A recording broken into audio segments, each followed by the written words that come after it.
Busted Bold prediction season is a great time of year for me because, as you've noticed lately, I've been raked over the coals because I've missed on some predictions. But you know what? I'm not alone. I know I have the evidence right here because many of you, hundreds and hundreds of you, went on the record in the spring and you gave me your boldest predictions of the season. And I said, you've got to put your name to this and it's got to be something you really feel. Don't be messing around. You got to really feel this. Well, here we go. Unfortunately, things didn't go well for others, not just me. Bold prediction that's busted from Gadsden, Alabama. Clemson, Oregon, Utah, Georgia all win their conferences. I put a 9.5 on the boldness scale. Clemson ends up doing it. How about that? Oregon, ditto. Utah, horrific. Dead on arrival. Utah, bleh. Now, Georgia did it too. This is why, we were just talking about responsible wagering a little while ago. This right here ended up being a 4-leg parlay that our friend there submitted. And what we have here is we have a guy going 75% on his picks and losing money. Now, what sense does that make?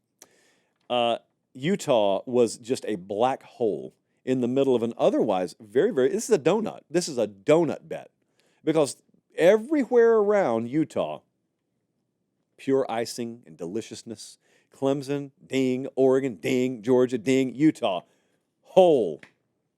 And Utah was the one that was supposed to come in and be the sure, steady hand in the Big 12. And they fell off a cliff. They fell down into the well.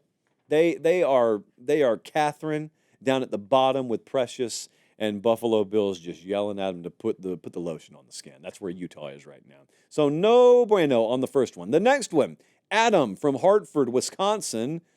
Other than the new G5 champ, there will be no new teams to make the 12-team playoff that haven't already made the 4-team playoff. This was, of course, ridiculous. And I labeled it as a 10 when you sent it. Adam, love you. You're not ridiculous. The prediction was.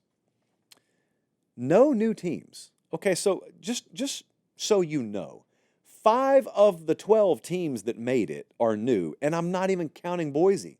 I'm not counting the G5 team. Penn State never made it before until now. Indiana never made it before until now. Arizona State, same. SMU, same. Tennessee, same. We were putting 12 teams in this thing, minus the G5 team. We were putting 11 teams in this thing. You didn't think there was going to be one newcomer? All this competitive balance, all this parity. You didn't think there was going to be one newcomer, Adam? Not one? That one crashed and burned.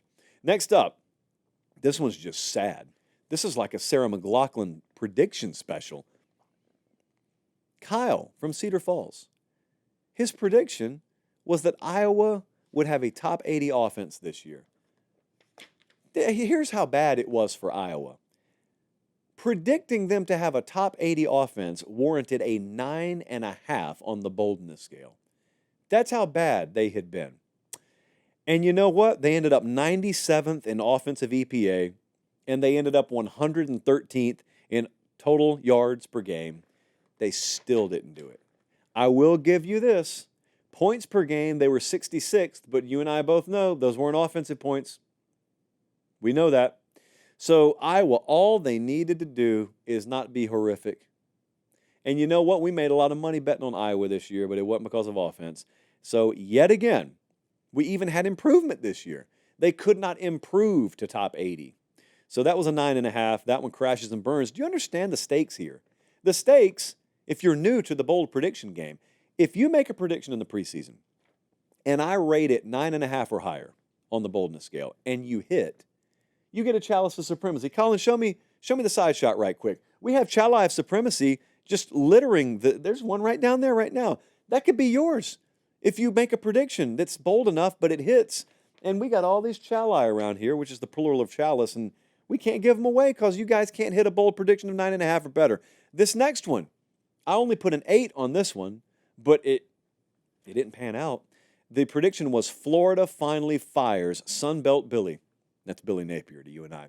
Refused to pay too much attention to the team until he's gone. I'm currently stuck in Atlanta, a city Billy Napier-led Florida will never play in. Oh, I get it. Okay, so they're never going. Well, maybe they'll never go to the SEC championship game. But Billy Napier is still breathing. And it looked like 2 or 3 times this year this prediction would be right. But nope, He's still breathing. Dare I say, they finished the season hot. Not the seat. The seat cooled as the team got hot. DJ Lagway, Billy Napier, peanut butter and jelly.